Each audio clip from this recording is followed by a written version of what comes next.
La maîtresse de crèche a été renvoyée après une plainte, mais le millionnaire a vu le livre pour enfants qu'elle portait. C'était le même qu'il lisait à sa fille tous les soirs avant qu'elle ne disparaisse il y a 23 ans. Le sourire de Laurine Morel-Dufresne s'illuminait chaque matin quand elle franchissait le seuil de la crèche. Les Petits Anges, dans la banlieue de Lyon, à 27 ans, elle portait dans son sac à dos usé le même livre d'enfant depuis des années, Le cœur des étoiles, dont les pages jaunies et la couverture déchirée témoignaient d'un amour inconditionnel. Ce matin-là, comme tous les autres, elle ne savait pas que sa vie allait basculer. « Bonjour mes petits trésors », lança-t-elle en entrant dans la salle de jeu, où une dizaine d'enfants de 3 à 5 ans l'accueillirent avec des cris de joie. Leur bonheur spontané réchauffait son cœur meurtri par les difficultés financières et l'incertitude de son avenir. Dans son bureau vitré qui surplombait la salle principale, Monique Barral-Vasseur observait cette scène avec une amertume grandissante. À 52 ans, la directrice de la crèche avait vu ses rêves de maternité se briser contre les murs stériles des cabinets médicaux. Chaque sourire d'enfant dirigé vers Laurine était comme un coup de poignard dans son cœur desséché. « Regardez-la faire sa petite princesse », marmonna-t-elle entre ses dents, serrant sa tasse de café froid. Elle croit que l'amour suffit à tout. L'après-midi s'annonçait paisible. Laurine avait organisé une séance de dessin dans le jardin intérieur de la crèche. Les enfants, assis en cercle sur de petits tapis colorés, gribouillaient avec enthousiasme sur leurs feuilles blanches. Le soleil d'octobre filtrait à travers les grandes baies vitrées, créant une atmosphère chaleureuse. « Maîtresse Laurine, regardez mon dessin !»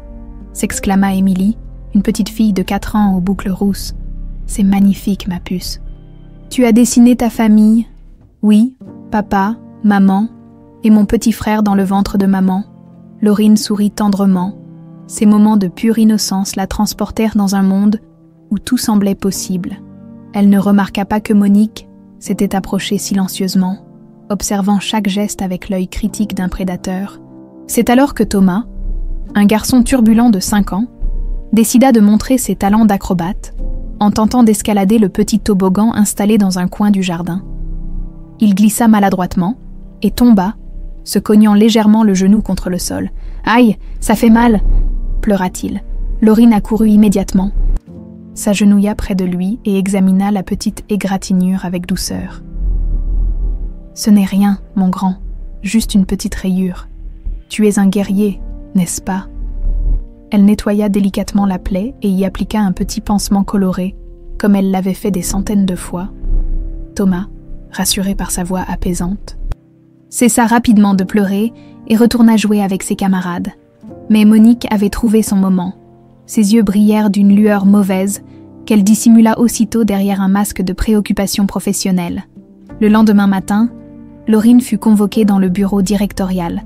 L'atmosphère était tendue, presque électrique. Monique, assise derrière son imposant bureau en chêne, arborait une expression grave qui ne présageait rien de bon. « Laurine, nous devons parler de l'incident d'hier avec Thomas », commença-t-elle d'une voix glaciale. « L'incident, mais il n'y a pas eu d'incident.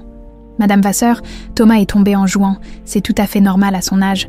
J'ai soigné son petit bobo et... » « Justement, » l'interrompit Monique, sortant un dossier qu'elle ouvrit théâtralement. « Selon le rapport que j'ai établi, cet accident résulte d'un manque flagrant de surveillance de votre part. Vous étiez censé superviser les enfants, et pourtant, vous avez permis qu'un enfant se blesse sous votre responsabilité. » Laurine sentit le sang se glacer dans ses veines. « Mais Madame Vasseur, c'était un simple accident. Les enfants tombent parfois en jouant. C'est inévitable. J'étais présente. J'ai réagi immédiatement. Les parents de Thomas sont très mécontents, » mentit effrontément Monique. « Ils remettent en question vos compétences et menacent de porter plainte contre l'établissement.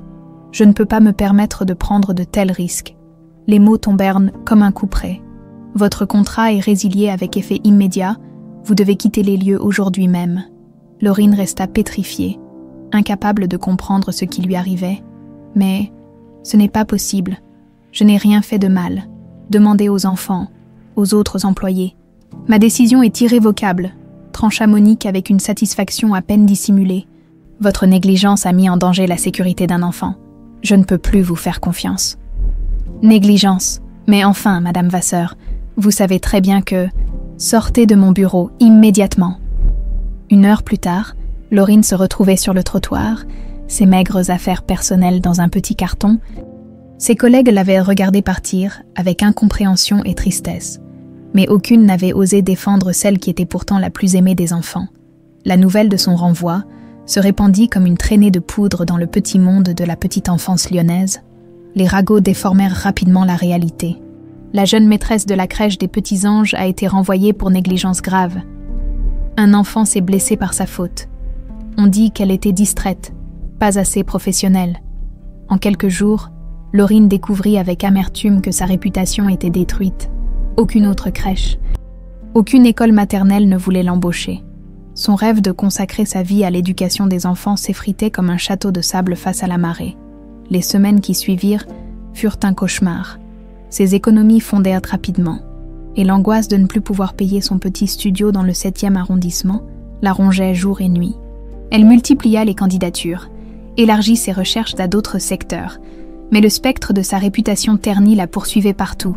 Ce matin d'octobre, particulièrement pluvieux, Laurine errait dans les rues de Lyon, son précieux livre serré contre sa poitrine comme un talisman dérisoire. Les gouttes de pluie se mêlaient aux larmes qui coulaient silencieusement sur ses joues pâles.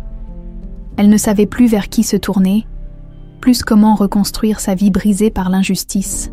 « Pourquoi moi ?» murmurait-elle en levant les yeux vers le ciel gris. « Qu'est-ce que j'ai fait de mal ?» Le livre d'enfant, détrempé par la pluie, semblait lui murmurer des réponses qu'elle ne parvenait pas à déchiffrer. Dans quelques heures, sa vie allait prendre un tournant qu'elle était loin d'imaginer. Le destin, parfois, emprunte les chemins les plus tortueux pour mener deux âmes perdues l'une vers l'autre, sans le savoir. À quelques kilomètres de là, un homme en costume gris anthracite terminait une réunion d'affaires dans un gratte-ciel du quartier de la Part-Dieu. Damien Chevalier-Beaumont consulta sa montre Patek Philippe et décida de rentrer à pied, histoire de prendre l'air après cette journée étouffante de négociations. Dans quelques minutes, leurs chemins allaient se croiser, et rien ne serait plus jamais comme avant. La pluie tombait toujours sur Lyon, quand Damien Chevalier-Beaumont quitta son bureau au 42e étage de la tour Part-Dieu.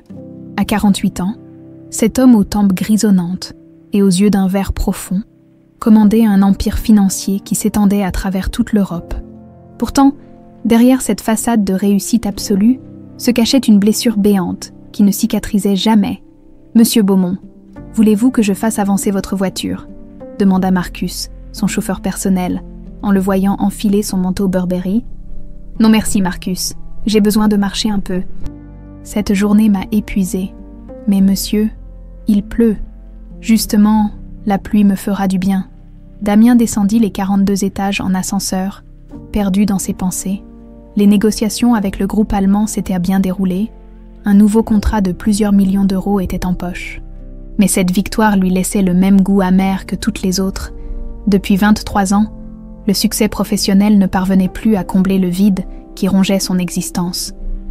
Il émergea de la tour de verre et d'acier dans la grisaille lyonnaise. La pluie fouettait les trottoirs, faisant courir les passants vers les abris les plus proches. Damien, lui, marchait lentement, presque avec délectation, laissant l'eau ruisseler sur son visage et ses cheveux poivre et sel. Ses pas le menèrent instinctivement vers le vieux Lyon, ce quartier Renaissance qu'il aimait particulièrement. Peut-être était-ce la beauté intemporelle de ses pierres dorées qui l'apaisaient, ou cette impression que le temps s'y écoulait différemment. Il ne le savait pas vraiment, mais chaque fois qu'il se sentait particulièrement accablé, c'est là que ses pieds le portaient, rue Saint-Jean, alors qu'il remontait vers la cathédrale. Damien aperçut une silhouette frêle qui descendait en sens inverse, une jeune femme aux cheveux châtains trempés par la pluie, qui serrait contre elle quelque chose qu'il ne distinguait pas encore. Elle avançait tête baissée, comme absorbée par un chagrin trop lourd à porter. Il y avait quelque chose dans sa démarche, dans cette façon qu'elle avait de porter ses épaules, qui éveilla chez lui une étrange mélancolie. Cette fragilité lui rappelait « Non, il ne fallait pas y penser, pas maintenant ». Leurs regards se croisèrent une fraction de seconde. Des yeux noisettes rougis par les larmes, un visage fin marqué par la tristesse. Damien ressentit un pincement au cœur inexplicable, comme si cet inconnu portait une douleur qu'il reconnaissait instinctivement. Puis ce fut la collision. Laurine, aveuglée par ses larmes et la pluie, ne vit pas l'homme qui arrivait en face d'elle. Le choc fut léger mais suffisant pour lui faire perdre l'équilibre, son livre.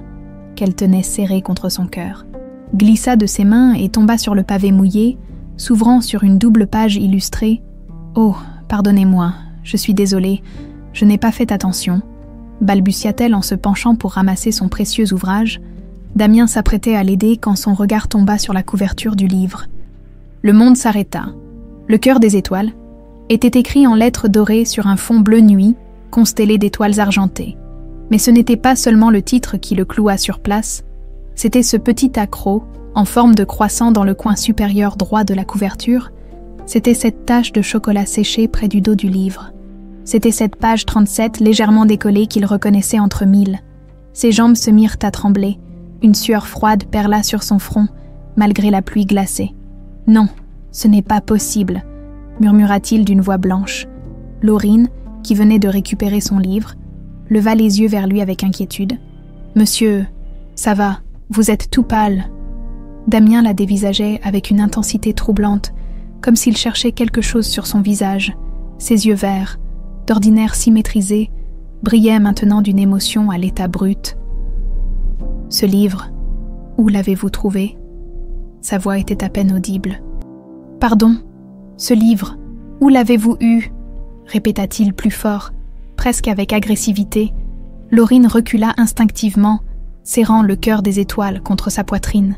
« Il est à moi depuis toujours. Ma tante me l'a donné quand j'étais petite. » Les souvenirs déferlèrent sur Damien comme un raz-de-marée.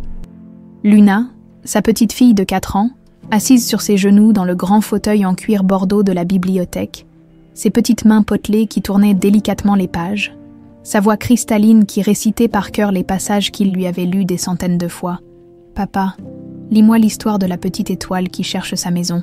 Encore. Ma puce, tu la connais par cœur maintenant. Oui, mais j'aime quand c'est toi qui la lis. Ta voix rend l'histoire plus belle. » Il se souvenait de chaque détail de ce livre. Il l'avait acheté dans une petite librairie de Montmartre. Lors d'un voyage d'affaires à Paris, l'exemplaire était unique. Une édition limitée imprimée par un petit éditeur artisanal. Seulement 100 exemplaires avaient été produits, chacun numéroté à la main. Il se souvenait de cette soirée d'octobre 2001, la dernière fois qu'il avait lu cette histoire à Luna. Le lendemain matin, elle avait disparu, et avec elle, ce livre qu'elle emportait partout depuis qu'elle savait marcher. « Mademoiselle, » commença-t-il d'une voix tremblante, « votre tante, comment s'appelait-elle ? Irène Marchand de la Croix. Mais pourquoi me demandez-vous cela ? Vous la connaissiez, Irène Marchand de la Croix. » Ce nom ne lui disait rien, mais Damien savait que les identités pouvaient changer. Ce qui ne pouvait pas changer, c'était ce livre, son livre, le livre de Luna. « Quel âge avez-vous » demanda-t-il avec une urgence croissante. « 27 ans, monsieur. Je ne comprends pas. Pourquoi toutes ces questions ? 27 ans. Luna aurait eu 27 ans en septembre dernier. » Damien observa intensément le visage de cette jeune femme. Ses yeux noisettes avec des reflets dorés qu'il connaissait si bien, cette petite fossette au menton, cette façon de pencher légèrement la tête quand elle était troublée. « Mon Dieu !» murmura-t-il, portant une main à sa bouche. « Monsieur, vous me faites peur. Que se passe-t-il » Mais Damien ne l'entendait plus. Son esprit basculait entre l'espoir fou et la terreur de se tromper. Il fallait qu'il en ait le cœur net, mais pas comme ça, pas dans la rue, pas en lui faisant peur. « Excusez-moi, j'ai eu un malaise », mentit-il en tentant de retrouver sa contenance. « Ce livre me rappelle des souvenirs d'enfance. » Voilà tout. Laurine le regardait avec un mélange de perplexité et de compassion. « Vous voulez que j'appelle quelqu'un ? Un médecin ? Non, ça va aller, merci. » Il fit mine de s'éloigner, puis se retourna. « Mademoiselle, je ne me suis pas présenté, Damien Chevalier. Et vous, Laurine ? » Laurine Morel Dufresne. Laurine, pas Luna. Mais les noms aussi pouvaient changer. Eh bien, Laurine, j'espère que cette journée s'améliorera pour vous. Vous semblez traverser une période difficile. Un sourire triste éclaira le visage de la jeune femme. C'est gentil de vous dire ça, effectivement. Ce n'est pas une période facile. Le bonheur finit toujours par revenir. Croyez-moi, même quand on pense que tout est perdu. Sur ces mots, Damien s'éloigna à grandes enjambées, le cœur battant la chamade. Il fallait qu'il rentre chez lui, qu'il retrouve ses dossiers, qu'il contacte ses enquêteurs privés. Après 23 ans de recherches infructueuses, l'espoir venait peut-être de ressurgir sous la forme d'une jeune femme aux yeux noisettes qui portait le livre de sa fille disparue. Laurine le regarda s'éloigner, troublée par cette rencontre étrange. Quelque chose chez cet homme l'avait émue. Sa douleur était presque palpable, comme un écho à sa propre tristesse. Et puis, il y avait cette impression bizarre de déjà-vu, comme si elle l'avait déjà rencontré quelque part. Elle serra son livre plus fort contre elle et reprit sa marche sous la pluie. Sans savoir que sa vie venait de basculer à jamais, Damien claqua la porte de son hôtel particulier dans le 6e arrondissement avec une violence qui fit trembler les vitres. Son majordome, Philippe, accourut aussitôt, habitué aux humeurs de son employeur, mais surpris par cette agitation inhabituelle. « Monsieur Beaumont, tout va bien. » Philippe, appelez immédiatement Jean-Claude Moreau, dites-lui que c'est urgent, très urgent. Jean-Claude Moreau dirigeait la meilleure agence de détectives privés de France. Depuis 23 ans, il était l'homme que Damien contactait chaque fois qu'une piste concernant Luna semblait prometteuse. Au fil des années, leur relation professionnelle s'était muée en une amitié teintée de respect mutuel et de déception partagée. En attendant le rappel, Damien se dirigea vers son bureau. Une pièce lambrissée qui occupait tout l'étage noble de l'hôtel particulier, là, dans un coffre-fort dissimulé derrière un portrait de famille, reposaient tous les éléments de l'enquête la plus importante de sa vie. Il en sortit une épaisse chemise cartonnée marquée « Luna », dossier principal, et l'étala sur son bureau en acajou. Photos, témoignages, rapports d'enquête, tout était là. 23 ans de recherche méthodique, d'espoir déçu et de fausses pistes. Ses doigts tremblants trouvèrent à ce qu'il cherchait.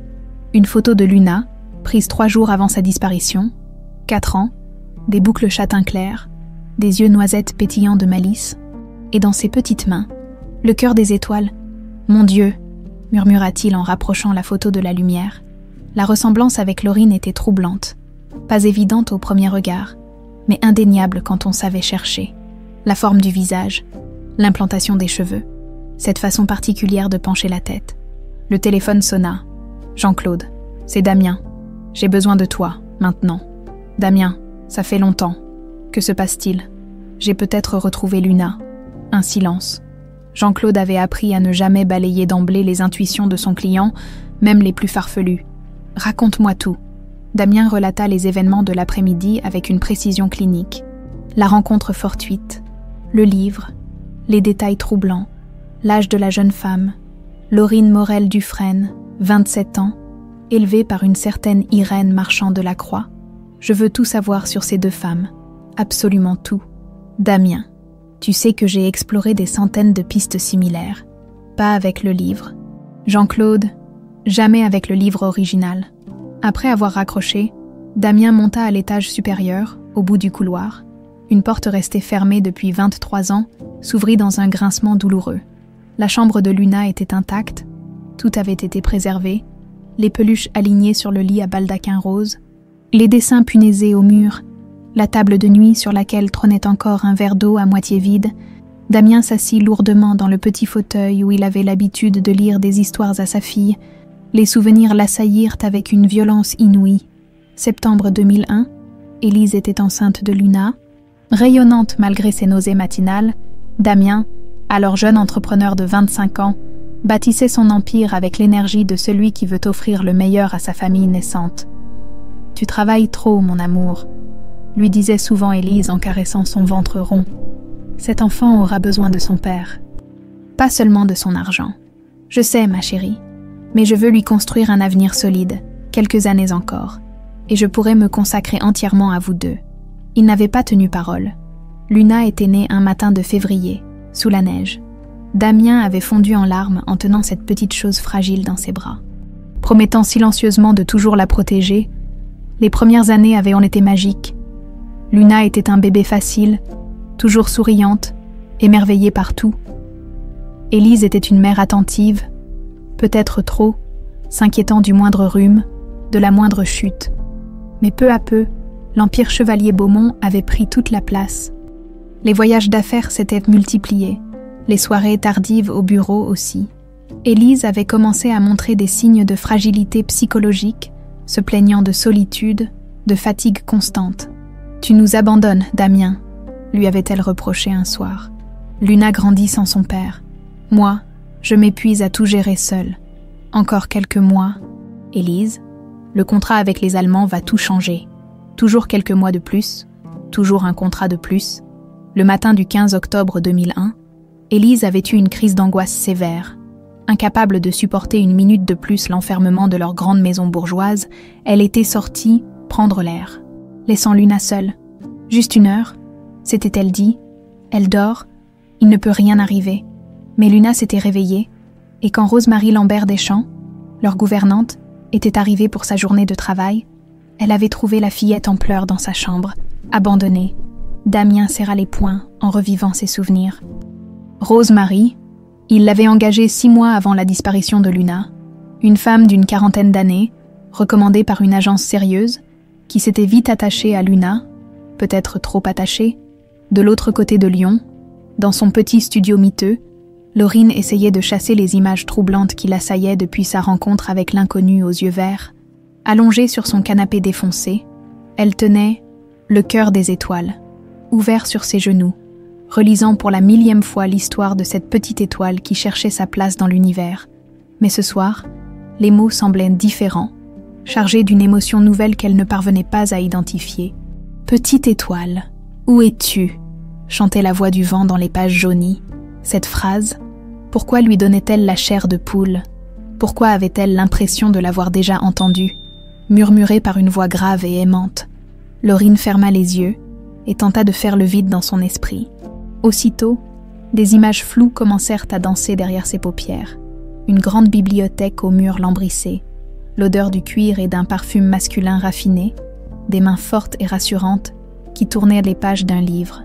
Une voix qui disait « Encore une histoire, ma puce ». Et après « Dodo, ma puce ». Ce surnom résonnait étrangement dans sa mémoire. Elle se redressa brusquement, le cœur battant. Ses flashbacks devenaient de plus en plus fréquents et précis. Depuis quelques mois, des bribes de souvenirs impossibles surgissaient sans prévenir. Une chambre aux murs roses, un cheval à bascule en bois laqué. Une femme blonde qui pleurait souvent. « C'est ridicule », murmura-t-elle. « Je n'ai jamais vécu dans un endroit pareil. Tante Irène m'a toujours dit que mes parents étaient un homme mort quand j'étais bébé. Mais alors, pourquoi ces images si nettes? Pourquoi cette sensation troublante de déjà-vu en croisant le regard de cet homme cet après-midi ?» Laurine se leva et se dirigea vers la petite commode où elle conservait ses rares affaires personnelles. Au fond du tiroir du bas, enveloppée dans un tissu fleuri, reposait une photo jaunie qu'Irène lui avait donnée en prétendant que c'était tout ce qui restait de sa famille. La photo montrait une jeune femme brune tenant un bébé dans ses bras. « Ta maman et toi », avait dit Irène. Mais plus Laurine vieillissait, plus elle trouvait que cette femme ne lui ressemblait pas du tout. Et ce bébé, était-ce vraiment elle? Quelque chose clochait, sans qu'elle arrive à mettre le doigt dessus. Son téléphone portable vibra, l'attirant de ses réflexions. Un SMS d'Irène. « Ma chérie, comment vas-tu? Ça fait longtemps qu'on ne s'est pas parlé. Appelle-moi quand tu peux, je t'aime. » Laurine contempla le message avec un mélange de tendresse et d'agacement. Irène l'avait élevée avec amour, sacrifiant sa propre vie pour elle. Mais pourquoi refusait-elle toujours de parler du passé?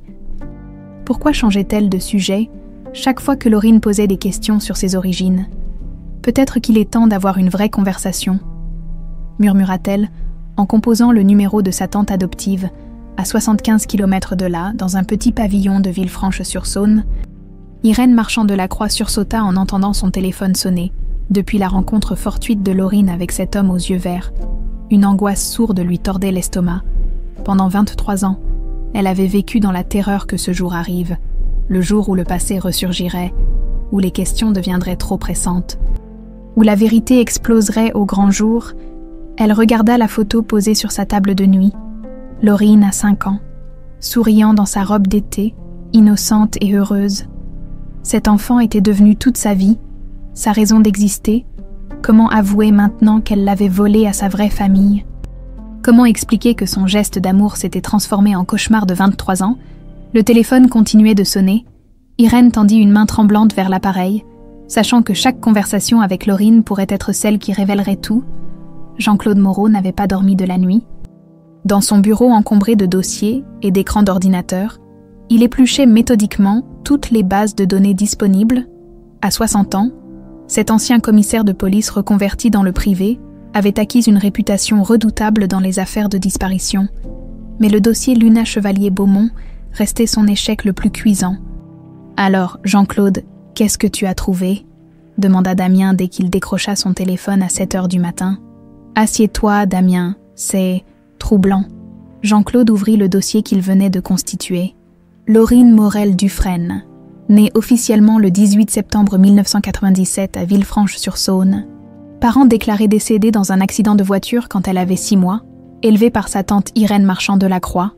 Et alors, j'ai creusé l'identité de cette Irène Marchand de la Croix, Damien. Cette femme n'existe officiellement que depuis octobre 2001. Le silence qui suivit était lourd de signification. Avant cette date, aucune trace, pas de naissance, pas de scolarité, pas d'emploi déclaré, comme si elle était apparue de nulle part avec une fillette de 4 ans. Damien sentit ses jambes se dérober sous lui. Continue. J'ai poussé les recherches. Rosemarie Lambert-Deschamps, votre ancienne gouvernante, a officiellement disparu le 16 octobre 2001, le lendemain du jour où Luna a été enlevée. Mon Dieu, mais ce n'est pas tout. J'ai retrouvé des témoins à Villefranche. Une voisine se souvient parfaitement de l'arrivée d'Irène et de la petite Laurine en octobre 2001. Elle m'a dit textuellement. La gamine parlait avec un accent parisien et des mots recherchés, pas du tout comme une enfant de la région. Damien ferma les yeux, submergé par l'émotion. 23 ans. 23 ans qu'il cherchait sa fille. Et elle était là, à quelques kilomètres, élevée par la femme qui l'avait enlevée. Jean-Claude, je veux une surveillance discrète de Laurine. Et trouvez-moi tout ce que vous pouvez sur cette Irène Marchand de la Croix, où elle habite, ses habitudes, tout. Damien, fais attention. Si c'est vraiment Luna, il faut agir avec précaution. Cette femme l'a élevée pendant 23 ans. Pour Laurine, c'est sa mère. Après avoir raccroché, Damien resta prostré dans son bureau. Comment annoncer à une jeune femme de 27 ans que toute sa vie était un mensonge? Comment lui dire qu'elle était sa fille disparue? De son côté, Laurine avait passé une nuit blanche, hantée par des rêves étranges et des images de plus en plus précises. Ce matin-là, elle décida de prendre le train pour Villefranche-sur-Saône. Il fallait qu'elle parle à Irène, qu'elle obtienne enfin des réponses claires. Le trajet en terre lui donna le temps de rassembler ses pensées. Dans son sac, le cœur des étoiles semblait peser plus lourd que d'habitude, depuis sa rencontre avec l'inconnu aux yeux verts. Ce livre éveillait en elle des sensations troublantes. Irène l'accueillit avec sa tendresse habituelle, mais Laurine remarqua immédiatement les cernes sous ses yeux et la tension de ses traits. « Ma chérie, quelle bonne surprise! Tu ne m'avais pas dit que tu venais. Il faut qu'on parle, tante Irène. Vraiment parle. » Elles s'installèrent dans le petit salon aux rideaux fleuris où Laurine avait grandi. Sur la cheminée trônaient des dizaines de photos de Laurine à tous les âges, mais aucune d'avant ses 4 ans. « Tante Irène, j'ai besoin de savoir la vérité sur mes origines. » La vieille femme pâlit. « Mais ma chérie, je t'ai déjà tout dit. Tes parents sont morts quand tu étais bébé. » « Non. » Laurine éleva la voix pour la première fois de sa vie face à sa tante. « Ce n'est pas vrai. Hier, j'ai rencontré un homme qui a eu une réaction bizarre en voyant mon livre, et depuis quelques mois, j'ai des flashbacks de plus en plus précis. Je me souviens d'une grande maison, d'une bibliothèque, d'une voix d'homme qui m'appelait « ma puce ». Irène se tassait de plus en plus dans son fauteuil. « Tu te rappelles? Alors c'est vrai, il y a eu autre chose. » Les yeux d'Irène se remplirent de larmes. Pendant 23 ans, elle avait redouté ce moment. « Laurine, ma chérie, tu ne peux pas comprendre. Essaie, dis-moi qui je suis vraiment. » Irène se leva péniblement et se dirigea vers un vieux secrétaire dans le coin de la pièce. Elle en sortit une boîte en fer blanc qu'elle posa sur la table basse avec des gestes tremblants. « Ton vrai nom ?» Ton vrai nom était Luna. Luna Chevalier-Beaumont. Le monde de Laurine bascula. « Luna, mais Chevalier-Beaumont, comme l'homme d'hier. Tu l'as rencontré. » Irène était maintenant livide. « Damien, tu as rencontré Damien. Tu le connais? Qui est-ce » Irène ouvrit la boîte. À l'intérieur, des photos jaunies, des documents et une petite robe rose que Laurine reconnut immédiatement sans savoir pourquoi. « C'est ton père, ma chérie. Damien Chevalier-Beaumont est ton père. » Laurine sentit le sol se dérober sous ses pieds. « Mon père, mais il est mort. Tu m'as dit qu'il était mort. J'ai menti pour te protéger, Me protéger de quoi? Irène prit une photo dans la boîte. On y voyait Damien, plus jeune, tenant dans ses bras une fillette aux boucles châtain.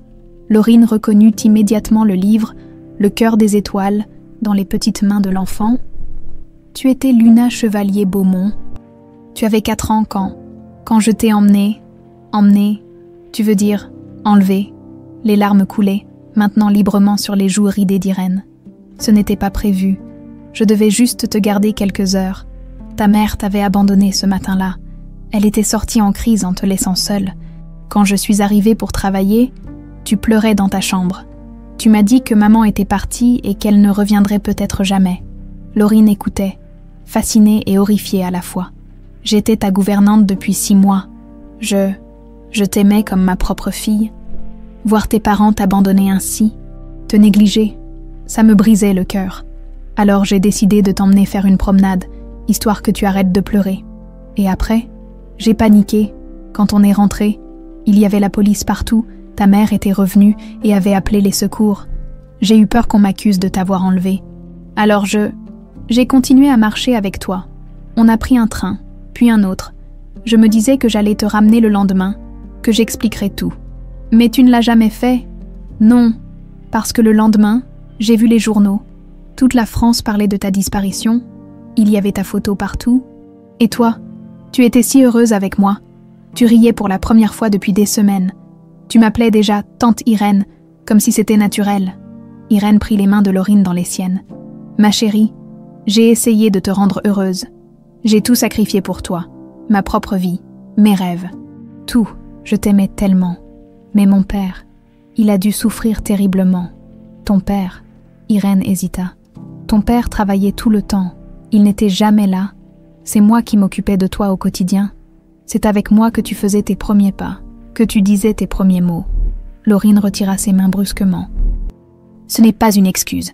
Tu as détruit sa vie. Tu as détruit la mienne. Non, j'ai sauvé ta vie. Tu étais malheureuse là-bas. Tes parents se disputaient sans arrêt. Ta mère était dépressive, ton père absent. Avec moi, tu as eu une enfance heureuse, stable, aimante. Une enfance basée sur un mensonge. Laurine se leva, le livre serré contre sa poitrine. Il faut que je le voie. Il faut que je voie mon père. Laurine, attends, tu ne peux pas débarquer comme ça dans sa vie. Ça fait 23 ans. Il a peut-être refait sa vie. Oublié sa fille. Tu crois vraiment qu'un père peut oublier sa fille disparue? Sur ces mots, Laurine sortit de la maison, laissant Irène effondrée dans son fauteuil, dans le train qui la ramenait vers Lyon. Elle contemplait les photos qu'elle avait prises dans la boîte. Sur l'une d'elles, Damien la portait sur ses épaules dans un grand jardin. Ils riaient tous les deux, complices et heureux. « Papa » murmura-t-elle pour la première fois depuis 23 ans. À Lyon, Damien arpentait son bureau comme un lion en cage. Jean-Claude venait de lui confirmer que Laurine s'était rendue chez Irène dans la matinée. L'étau se resserrait, la vérité était en marche. Son téléphone sonna, numéro inconnu. « Allô, monsieur Chevalier-Beaumont, c'est Laurine. Laurine Morel-Dufresne. Nous nous sommes rencontrés hier sous la pluie. » Le cœur de Damien s'arrêta de battre. « Laurine, j'aimerais vous voir. Il faut qu'on parle de mon livre et d'autres choses. » Oui, bien sûr. Où voulez-vous qu'on se retrouve? Connaissez-vous le Café de la Paix? Place Bellecour. J'y serai dans 1 heure. Après avoir raccroché, Damien resta immobile quelques instants. Dans 1 heure, il reverrait sa fille. Dans 1 heure, 23 ans de cauchemar toucheraient peut-être à leur fin. Le Café de la Paix bruissait de conversations feutrées quand Damien poussa la porte vitrée. Il était en avance de 20 minutes. Incapable de rester une seconde de plus dans son bureau. Ses mains tremblaient légèrement, tandis qu'il commandait un café qu'il ne boirait pas. Jean-Claude l'avait appelé dans la voiture pour lui faire un dernier rapport. Mes hommes confirment que Laurine s'est bien rendue chez Irène Marchand de la Croix ce matin. Elle en est ressortie très agitée, avec des documents à la main. Damien, je crois qu'elle sait. Maintenant, assis à une table près de la fenêtre qui donnait sur la place Bellecour, Damien guettait l'arrivée de celle qui était peut-être sa fille.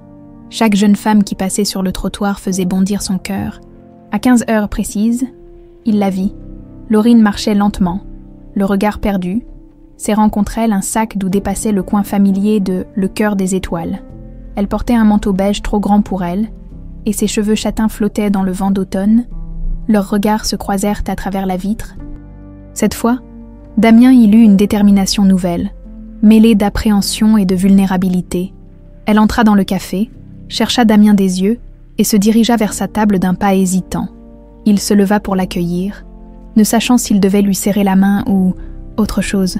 « Bonjour », dit-elle simplement. « Bonjour, Laurine.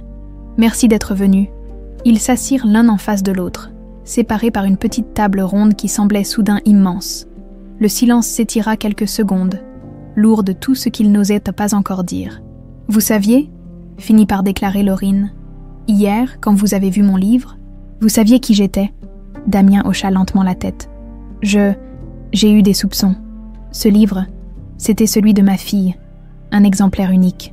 Luna » le prénom sortit comme un murmure. « Vous savez » Laurine ouvrit son sac et en sortit une des photos qu'elle avait prises chez Irène. Elle la posa sur la table entre eux. On y voyait Damien, 23 ans plus jeune, lisant « Le cœur des étoiles » à une fillette blottie contre lui. Irène m'a tout dit. Enfin, sa version des faits. Damien prit la photo, avec des gestes infiniment précautionneux, comme s'il manipulait un trésor fragile. Mon Dieu, je me souviens de ce jour. C'était 3 semaines avant ta disparition, tu avais insisté pour que je te lise l'histoire 5 fois de suite. Vous me tutoyez. Pardon, Non, c'est troublant, mais pas désagréable. Damien leva les yeux vers elle, cherchant dans ses traits l'enfant qu'il avait perdu. Tes yeux ont gardé cette petite paillette dorée qu'ils avaient quand tu riais, et cette façon de pencher la tête quand tu réfléchis. Racontez-moi, s'il vous plaît, racontez-moi qui j'étais. La serveuse vint prendre leur commande, 2 cafés qu'ils ne toucheraient pas. Damien ferma les yeux un instant, rassemblant ses souvenirs les plus précieux. Tu étais lumineuse, toujours souriante, même quand ta mère traversait ces périodes difficiles. Tu adorais les histoires, surtout celles avec des animaux parlants. Tu avais un doudou lapin blanc que tu appelais Monsieur Flocon. Les yeux de Laurine s'écarquillèrent. Monsieur Flocon, je me souviens, Irène m'a dit qu'il avait été perdu dans le déménagement quand j'étais petite. Il est toujours dans ta chambre, ta vraie chambre. Tout est resté intact. Vous avez gardé ma chambre. Chaque jour, pendant 23 ans, j'y suis entrée en espérant que tu reviendrais. Laurine sentit sa gorge se serrer. Irène m'a dit que vous travailliez tout le temps, que vous n'étiez jamais là. Le visage de Damien se durcit. C'est vrai que je travaillais beaucoup, trop, mais chaque soir où j'étais à la maison, c'est moi qui te lisais ton histoire. C'est moi qui t'aidais à faire tes premiers puzzles.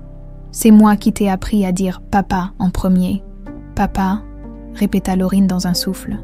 Tu disais toujours « papa » avec un grand sourire, en tapant dans tes petites mains. C'était ton mot préféré.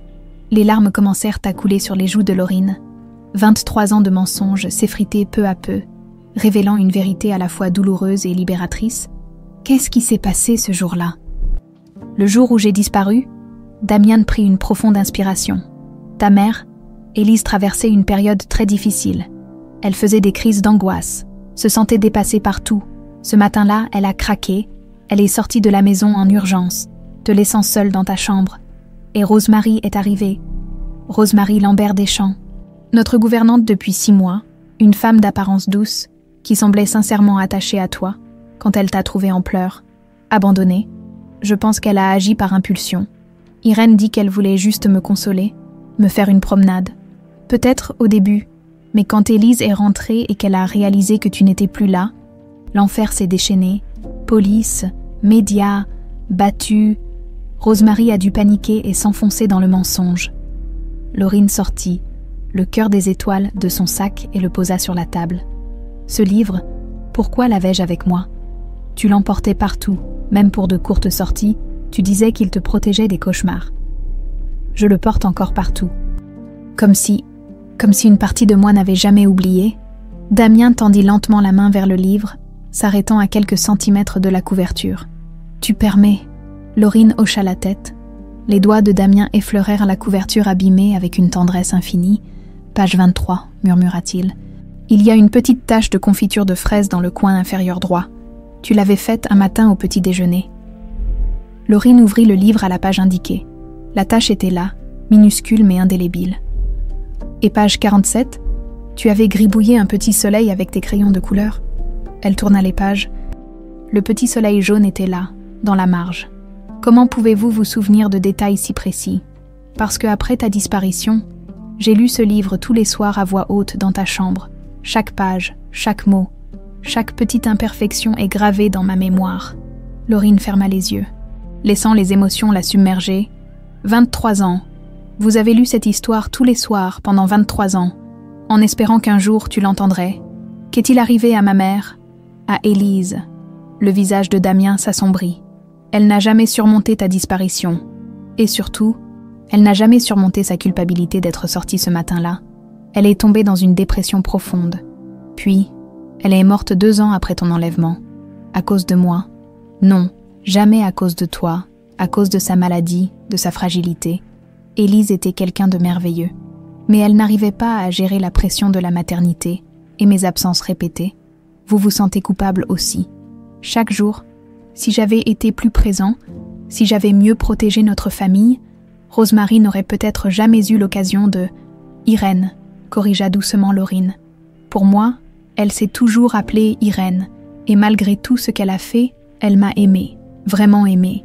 Damien sentit une pointe de jalousie douloureuse lui transpercer le cœur. Cette femme avait volé sa fille, mais elle avait aussi eu le privilège de la voir grandir, de partager ses joies et ses peines quotidiennes.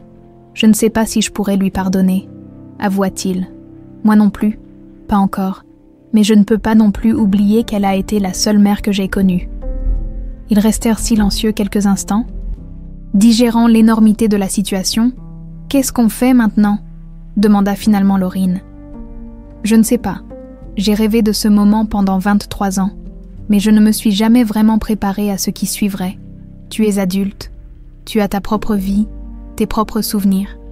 Mais je suis votre fille. Es-tu sûre de vouloir l'être ? Je suis presque un étranger pour toi. » Laurine le regarda longuement, cherchant dans ses traits quelque chose qu'elle reconnaîtrait. « Hier, quand je vous ai vu, j'ai ressenti une connexion, quelque chose que je n'arrivais pas à expliquer. Maintenant, je sais pourquoi. Le sang appelle le sang, plus que ça. Vous avez les mêmes yeux que moi, et quand vous souriez, j'ai l'impression de me regarder dans un miroir. » Damien sourit justement à cet instant, et Laurine eut un petit rire étranglé. Voilà, exactement ça. Pour la première fois depuis 23 ans, Damien sentit une chaleur authentique envahir sa poitrine. Sa fille était là, en face de lui, vivante, belle, intelligente, abîmée par les mensonges mais pas brisée. « Laurine, Luna, comment veux-tu que je t'appelle ? Je ne sais pas encore, Laurine, c'est tout ce que je connais. Mais peut-être qu'un jour, Luna reviendra naturellement. Nous avons tout le temps. Oui, tout le temps du monde pour apprendre à nous connaître. » Dehors, la nuit commençait à tomber sur Lyon. Dans le café de la paix, un père et sa fille retrouvés sirotaient enfin leur café refroidi, parlant du passé et esquissant timidement les contours d'un avenir possible. 3 jours après leur première rencontre au café de la paix, Damien avait pris une décision qui lui brûlait les entrailles depuis 72 heures. Il fallait en avoir le cœur net. Officiellement, scientifiquement, malgré toutes les preuves qui s'accumulaient, malgré cette certitude viscérale qui grandissait en lui à chaque regard échangé avec Laurine. Il devait savoir. « Jean-Claude, j'ai besoin que tu organises un test ADN, discrètement. Tu es sûr, Damien, après tout ce qu'on a découvert, il faut que ce soit irréfutable, pour elle comme pour moi.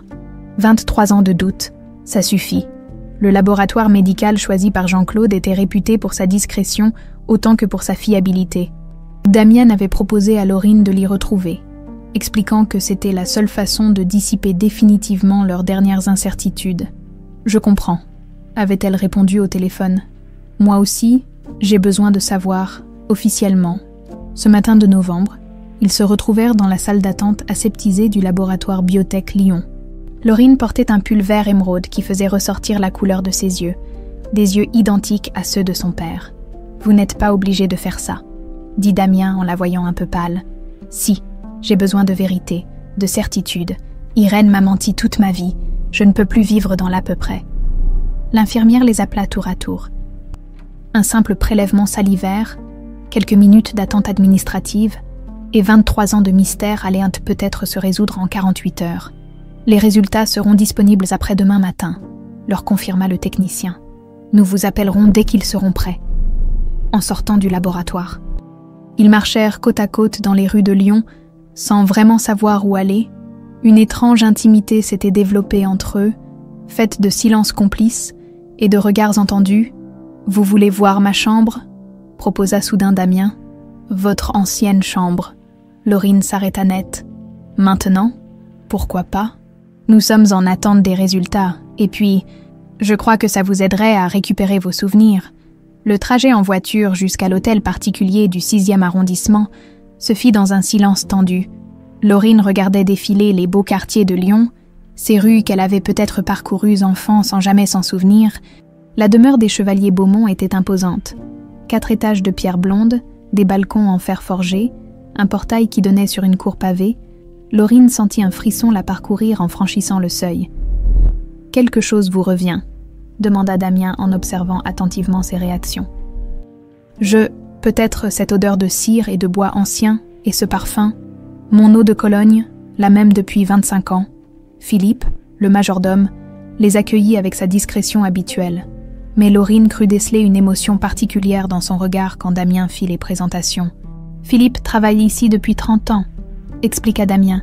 « Il vous connaissait bien quand vous étiez petite. »« Mademoiselle Luna, » murmura le vieil homme, visiblement ému. « Si c'est vraiment vous, vous aviez l'habitude de cacher des bonbons dans le tiroir de la console d'entrée ?» Laurine se dirigea instinctivement vers la console en question et ouvrit le petit tiroir. Vide, mais au fond, quelques miettes de chocolat séché témoignaient d'anciens larcins enfantins. « Mon Dieu !» murmura-t-elle, portant une main à sa bouche. Damien la guida vers l'escalier principal, un majestueux escalier en chêne sculpté qui menait aux étages nobles. À chaque marche, Laurine sentait des images floues remonter à la surface de sa mémoire. « 2e étage !» annonça Damien en s'arrêtant sur le palier. « Votre chambre est au bout du couloir. » La porte était fermée, mais pas à clé. Damien posa la main sur la poignée et hésita. « Vous êtes prête ?» Laurine hocha la tête, le cœur battant. La porte s'ouvrit sur une chambre de petite fille figée dans le temps. Un lit à baldaquin rose, des rideaux assortis, des étagères remplies de peluches et de livres d'enfants, sur la table de nuit, un verre d'eau à moitié vide et un réveil Mickey arrêté sur 8h37. Tout est exactement comme le 15 octobre 2001, murmura Damien. Laurine fit quelques pas dans la pièce. Submergée par un mélange d'émotions contradictoires, c'était à la fois familier et totalement étranger, comme un rêve qu'on aurait fait enfant et qu'on retrouverait intact des années plus tard. Sur l'étagère du fond, elle aperçut une peluche usée, un lapin blanc aux oreilles tombantes. « Monsieur Flocon », chuchota-t-elle. « Vous vous souvenez ?» Laurine prit la peluche dans ses bras et soudain, tout lui revint d'un coup, les nuits où elle serrait Monsieur Flocon contre elle quand elle avait fait un cauchemar, la voix rassurante de Damien qui venait la consoler. « Chut ma puce, papa est là, raconte à papa ce qui t'a fait peur. »« Papa !» Le mot sortit tout seul. Avec la spontanéité de l'enfance retrouvée, Damien sentit ses jambes se dérober. 23 ans qu'il attendait d'entendre ce mot dans la bouche de sa fille. Luna. Je me souviens de cette chambre, de Monsieur Flocon, de vos histoires le soir. Les larmes coulaient maintenant librement sur les joues de Laurine. 23 ans de souvenirs refoulés remontaient à la surface comme un barrage qui cède. Je me souviens du grand fauteuil dans votre bureau où vous me lisiez Le cœur des étoiles. Je me souviens de vos mains qui tournaient les pages. Je me souviens de votre voix qui disait « Petite étoile, où es-tu » Damien s'approcha lentement. N'osant pas encore la toucher, je me souviens de maman aussi. Elle était belle mais toujours triste. Elle pleurait souvent en me regardant, comme si j'étais la cause de son malheur. Non, ma puce, tu n'étais jamais la cause de rien. Maman était malade, mais elle t'aimait. Ce matin-là, le dernier matin, elle m'a dit qu'elle devait sortir, qu'elle ne pouvait plus respirer dans cette maison. Je lui ai demandé si elle allait revenir et elle m'a répondu « Je ne sais pas, Luna, je ne sais plus rien. » Damien serra les poings. Comment avait-il pu laisser Élise dans un tel état? Comment avait-il pu être si aveugle à la détresse de sa femme et aux répercussions sur leur fille? Après son départ, J'ai pleuré dans ma chambre. J'avais peur qu'elle ne revienne jamais. Et puis Rosemary est arrivée. Elle m'a dit qu'on allait faire une belle promenade, que ça me ferait du bien. Et vous l'avez suivie? Oui, elle était douce avec moi, plus douce que maman dans ses mauvais jours. Elle m'a dit qu'on allait voir des canards au bord de la Saône. Laurine s'assit sur le petit lit, Monsieur Flocon toujours serré contre elle. Mais on n'est jamais allé voir les canards. On a marché longtemps, puis on a pris un train.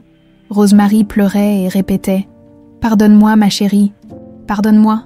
Je ne comprenais pas pourquoi elle pleurait. Vous aviez peur? Non, étrangement, non. J'étais même soulagée d'être loin de la maison triste.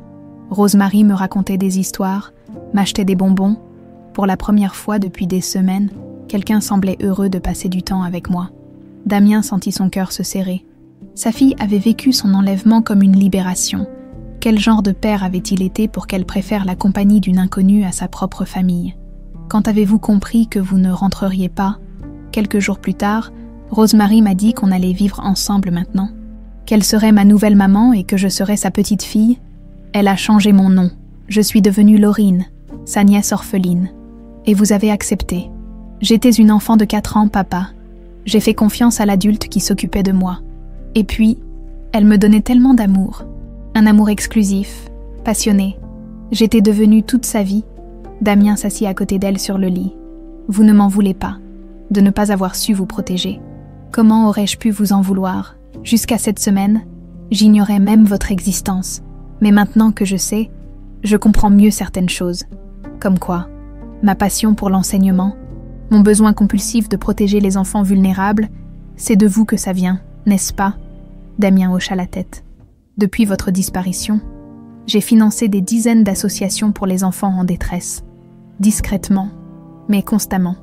Et ma façon de me réfugier dans les livres, Irène disait toujours que j'étais bizarre de préférer la lecture aux sorties et entre amis. Vous étiez déjà comme ça petite, une vraie petite intellectuelle. Vous posiez des questions sur tout. Vous vouliez toujours comprendre le pourquoi des choses. Ils restèrent silencieux quelques minutes, digérant l'énormité de ce qui était en train de se passer. 23 ans de séparation s'effaçaient peu à peu, remplacés par une intimité étonnante entre ces deux étrangers qui n'en étaient pas.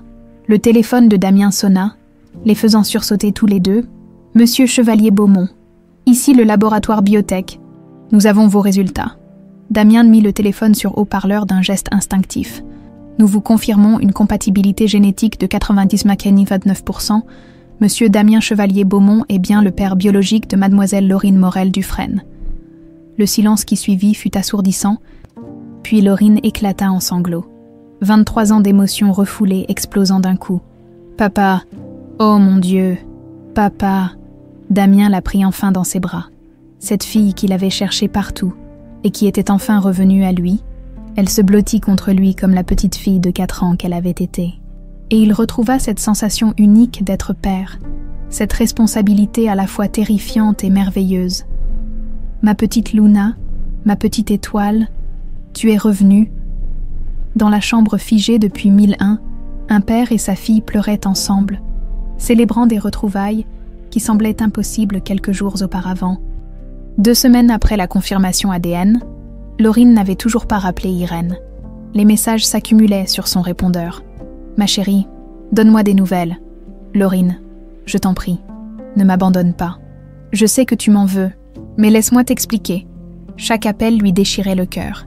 Comment haïr la femme qu'il avait élevée avec tant d'amour? Comment pardonner à celle qui avait détruit une famille entière par égoïsme? Damien, de son côté, oscillait entre euphorie et rage. Retrouver Luna le comblait de bonheur, mais découvrir qu'elle appelait maman la femme qu'il avait kidnappée le rendait fou de jalousie et de colère. « Il faut que j'aille la voir », déclara Laurine un matin, alors qu'ils prenaient le petit déjeuner dans la cuisine de l'hôtel particulier. Damien faillit s'étrangler avec son café. « Voir qui? Irène, Rosemary, peu importe son nom, je ne peux pas faire comme si elle n'existait pas. Laurine, Luna, cette femme t'a volé, elle a détruit ma vie, celle de ta mère. Je sais, mais elle a aussi été la seule mère que j'ai connue pendant 23 ans. Je ne peux pas effacer ça d'un coup de baguette magique. » Le ton montait entre eux, révélant la complexité de leur situation. Damien voulait récupérer sa fille entièrement, effacer ses années perdues, Laurine luttait pour concilier deux vies incompatibles. « Tu veux y aller seule ?» demanda finalement Damien d'une voix tendue. « Non, je veux que tu m'accompagnes. »« Quoi ? Il faut que vous vous rencontriez, que vous vous parliez, sinon cette histoire ne finira jamais. » Laurine, je ne suis pas sûre d'être capable de me contrôler face à elle. Papa, c'était la première fois qu'elle l'appelait ainsi de manière spontanée. J'ai besoin de comprendre, j'ai besoin d'entendre sa version, mais aussi de voir ta réaction, de voir votre confrontation. Damien ferma les yeux. L'idée de revoir la femme qui lui avait volé sa fille le révulsait. Mais comment refuser quoi que ce soit à Luna ? D'accord, mais je ne promets rien. Le trajet vers Villefranche-sur-Saône se fit dans un silence lourd. Laurine avait prévenu Irène de leur visite, provoquant un long silence au téléphone suivi de sanglots étouffés. Il vient avec toi. Oui, il a le droit de savoir. Vous avez des comptes à régler ? Ma chérie, je ne suis pas sûre d'être prête. On ne l'est jamais pour ce genre de choses, Irène. Mais il faut le faire. La petite maison de banlieue semblait avoir rétréci depuis la dernière visite de Laurine. Ou peut-être était-ce la présence imposante de Damien qui rendait l'espace étouffant. Irène les attendait derrière sa fenêtre, quand elle vit Damien descendre de la voiture. Elle porta une main à son cœur. 23 ans avaient repassé, mais elle reconnaissait immédiatement ses yeux verts qu'elle avait fuis dans ses cauchemars. Elle leur ouvrit la porte d'une main tremblante. À 75 ans, elle paraissait soudain fragile et vieille, face à cet homme dont elle avait brisé l'existence. « Monsieur Chevalier-Beaumont », murmura-t-elle. Damien la dévisageait, avec une intensité glaciale. Cette femme banale, aux cheveux gris et aux vêtements usés, était celle qui lui avait volé sa raison de vivre. « Rose-Marie Lambert Deschamps », articula-t-il avec difficulté. « Appelez-moi Irène, c'est mon nom depuis 23 ans. Votre vrai nom est Rose-Marie et vous êtes une criminelle. » Laurine s'interposa. « Papa, s'il te plaît, laisse-la parler. » Ils s'installèrent dans le petit salon, la tension palpable. Irène ne quittait pas Laurine des yeux, comme si elle craignait de la voir disparaître pour toujours. « Je sais ce que vous pensez de moi, » commença-t-elle d'une voix brisée. « Et vous avez raison, ce que j'ai fait est impardonnable. » Alors pourquoi l'avoir fait ? La voix de Damien était glaciale. Irène ferma les yeux, rassemblant ses forces pour replonger dans ce jour maudit d'octobre 2001. J'aimais Luna comme ma propre fille, plus que ma propre fille, puisque je n'en ai jamais eu quand je suis arrivée chez vous ce matin-là et que je l'ai trouvée en pleurs, abandonnée. Élise était sortie prendre l'air. Ce n'était pas un abandon. Monsieur Chevalier, votre femme était en détresse profonde depuis des mois. Et vous n'étiez jamais là. Le coup porta. Damien serra les poings, mais ne répondit pas. Luna pleurait dans sa chambre. Elle m'a dit « Maman est partie, et elle ne reviendra peut-être jamais. » Elle a dit qu'elle ne savait plus rien. Cet enfant de 4 ans était terrorisé à l'idée d'être abandonné. Alors vous avez décidé de l'enlever ? J'ai décidé de la consoler, de l'emmener faire une promenade, rien de plus. Irène se tourna vers Laurine, cherchant son soutien. « Ma chérie, dis-lui, tu te souviens comme tu étais heureuse cette première journée. Tu riais pour la première fois depuis des semaines. » Laurine hocha tristement la tête. « C'est vrai, j'étais soulagée. » Damien encaissa cette vérité comme un coup de poing. « Mais ensuite, pressa-t-il, pourquoi ne pas l'avoir ramenée ? Parce que quand nous sommes rentrés en ville le soir, il y avait la police partout. Votre femme avait appelé les secours. Les médias étaient déjà sur place. J'ai paniqué. Vous auriez pu vous expliquer. Avec quoi ? J'étais une simple gouvernante qui s'était enfuie avec la fille de ses patrons. Qui m'aurait cru ? J'aurais fini en prison et Luna. Luna aurait été rendue à une famille qui ne savait pas s'occuper d'elle. Comment osez-vous ? Damien se leva, menaçant. « Papa, assieds-toi » intervint fermement Laurine. Irène fouilla dans son sac et en sortit une enveloppe jaunie. « Voilà la vérité » dit-elle en l'attendant à Damien. « La lettre que votre femme a laissée avant de mourir. Son avocat me l'a remise quand j'ai essayé de vous contacter après son décès. » Damien prit l'enveloppe d'une main tremblante, l'écriture d'Élise, qu'il reconnaissait entre mille. « Qu'est-ce que c'est ? Lisez » Il déplia la lettre et commença à lire à voix haute. « Mon cher Damien, si tu lis cette lettre, c'est que je ne suis plus là. Je sais que tu me rendras responsable de la disparition de Luna, et tu auras raison. Ce matin-là, j'ai craqué. Je ne supportais plus cette maison, cette vie, cette responsabilité écrasante d'être mère, je suis sortie en abandonnant notre fille. Quand je suis rentrée et qu'elle avait disparu, j'ai compris que c'était ma punition. Rosemary a peut-être emmené Luna, mais c'est moi qui l'ai poussée à le faire. C'est moi qui ai créé cette situation. Ne la hais pas trop, Damien. Elle aimait Luna plus que nous n'avons jamais su l'aimer. Pardonne-moi, pardonne-nous, Élise. Le silence qui suivit fut assourdissant. Damien relisait la lettre, incrédule. Vous avez eu cette lettre depuis 21 ans. J'ai essayé de vous la faire parvenir plusieurs fois, mais votre avocat me l'a toujours renvoyée en me menaçant de poursuites si j'essayais de vous contacter. Maître Dubois, murmura Damien. Il voulait me protéger de la douleur supplémentaire. Je voulais vous rendre Luna, dès la mort de votre femme, mais elle avait 8 ans. Elle m'appelait maman. Elle était heureuse avec moi. Comment briser sa vie une deuxième fois? Laurine prit la lettre des mains de son père et la lut à son tour. Cette mère qu'elle ne se souvenait que comme une figure triste et lointaine lui apparaissait soudain sous un jour plus humain, plus fragile. Alors, au final, nous sommes tous coupables, murmura-t-elle.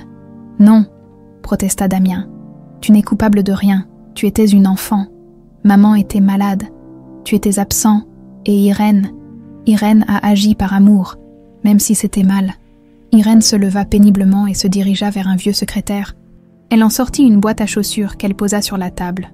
23 ans de lettres jamais envoyées, dit-elle. 23 ans où j'ai écrit à votre père pour lui demander pardon, pour lui expliquer, pour lui donner des nouvelles de vous. Elle ouvrit la boîte. Des centaines de lettres s'y entassaient, certaines jaunies par le temps, tous les ans pour votre anniversaire, tous les Noëls, chaque fois que vous faisiez quelque chose d'important. Vos premiers mots avec moi, votre première dent qui tombait, votre entrée à l'école. Damien prit une lettre au hasard et l'ouvrit. Cher Damien, Luna a eu 6 ans aujourd'hui. Elle a soufflé ses bougies en pensant très fort à un vœu qu'elle n'a pas voulu me dire. Je crois qu'elle a souhaité retrouver ses vrais parents. Parfois, elle me regarde avec des questions dans les yeux, et j'ai tellement honte de lui mentir. Elle grandit bien, elle est intelligente et douce. Elle vous ressemble de plus en plus. Pardonnez-moi, Rosemary, une autre lettre. Cher Damien, Luna a eu 10 ans aujourd'hui. Elle lit sans arrêt. Comme vous quand vous étiez petit d'après ce que j'avais pu observer. Elle veut devenir institutrice pour protéger les enfants tristes. Je pense qu'elle se souvient de quelque chose. Inconsciemment, elle garde précieusement ce livre d'étoiles et refuse que je le répare malgré son état. Pardonnez-moi, Rosemary. Damien lisait lettre après lettre, découvrant les 23 années de la vie de sa fille, à travers les mots de celle qui la lui avait volée, mais qu'il avait aussi véritablement aimée. « Pourquoi ne pas les avoir envoyés ?» demanda-t-il, la voix brisée. « Parce que je savais que ça vous ferait encore plus mal, et parce que j'avais peur que vous me la repreniez. J'aurais essayé, oui, et vous auriez eu raison. Mais Luna, Laurine était heureuse avec moi, épanouie, aimée. » Laurine regardait ces deux êtres qu'il avait aimés chacun à leur façon. Chacun avec leurs failles et leurs erreurs. « Il faut qu'on arrête de se faire du mal, » dit-elle doucement. « Ce qui est fait, on ne peut pas revenir en arrière. Mais on peut aller de l'avant, » ajouta Damien après un long silence. Irène le regarda avec espoir. « Vous pourriez me pardonner, je ne sais pas. Pas tout de suite, mais peut-être qu'un jour, pour Luna, pour Laurine, » corrigea la jeune femme. « Je suis Laurine maintenant. Luna est restée dans cette chambre rose. Moi, je suis les deux à la fois. » Damien hocha la tête. Pour Laurine alors, il se tourna vers Irène. « Cet enfant vous aime. Malgré tout, malgré les mensonges, elle vous aime. Ça doit compter pour quelque chose. C'est tout ce qui compte pour moi. Alors nous devons apprendre à coexister. Pour elle. » Laurine sentit ses épaules se délester d'un poids énorme. Pour la première fois depuis des semaines, elle entrevoyait la possibilité d'un avenir où elle n'aurait pas à choisir entre ces deux familles. 3 mois après la confrontation chez Irène, Laurine et Damien avaient pris l'habitude de se voir plusieurs fois par semaine. Ils exploraient lentement leur relation père-fille, découvrant leurs points communs avec émerveillement et apprivoisant leurs différences avec patience. Ce matin de février, ils étaient assis dans le bureau de la psychologue familiale que Damien avait contactée, DR, Catherine Morel, aucun lien de parenté avec Laurine malgré le nom, était spécialisée dans les retrouvailles familiales complexes, « Comment vous sentez-vous aujourd'hui, Laurine ?» demanda-t-elle avec sa douceur habituelle. « Mieux, plus stable, mais c'est encore compliqué parfois. » « Compliqué comment ?» Laurine jeta un regard vers son père. « Parfois, j'ai l'impression d'être schizophrène.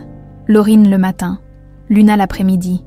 J'aime passer du temps avec papa, mais ensuite je culpabilise de ne pas appeler Irène.